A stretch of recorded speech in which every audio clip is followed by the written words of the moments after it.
ঘূর্ণিঝড় রিমালের প্রভাবে ঢাকা সহ সারা দেশে ভারী বৃষ্টি হচ্ছে। আবহাওয়া অফিস বলছে, ঘূর্ণিঝড়টি দুর্বল হয়ে বর্তমানে স্থল নিম্নচাপ আকারে অবস্থান করছে। উপকূলীয় এলাকা থেকে ধীরে ধীরে তা সিলেটের দিকে চলে যাচ্ছে। মঙ্গলবার দুপুর পর্যন্ত বৈরী আবহাওয়া থাকতে পারে বলে জানিয়েছেন আবহাওয়াবিদরা। মনির মিলাদের প্রতিবেদন। সোমবার সকাল 7টার মধ্যে প্রবল ঘূর্ণিঝড় রিমাল পুরোপুরি সাগর থেকে স্থলভাগে উঠে আসে। উপকূল অতিক্রমের পর কিছুটা দুর্বল হয়ে এটি তখন সাধারণ ঘূর্ণিঝড় হিসেবে খুলনা অঞ্চলে তাণ্ডব চালাতে থাকে। উপকূল অতিক্রমের সময় খেপুপাড়া ও পটুয়াখালীতে ঘন্টায় সর্বোচ্চ 111 কিলোমিটার গতিতে ঝড়ো বাতাস বয়ে যায়। সকাল 9টার পর আরও দুর্বল হয়ে পড়ে ঘূর্ণিঝড় রিমাল। সকাল 6টার আগেই পুরো অংশ স্থলভাগে চলে আসছে।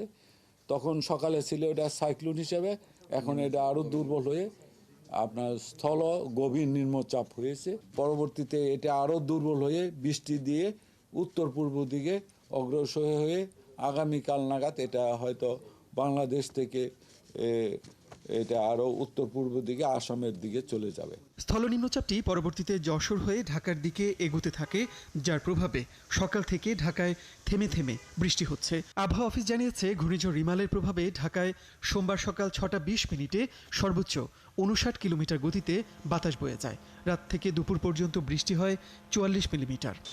শুধু ঢাকায় নয়, বিস্তীর্ণ উপকূলের পাশাপাশি পুরো দেশেই রিমালের প্রভাবে বৃষ্টি হচ্ছে।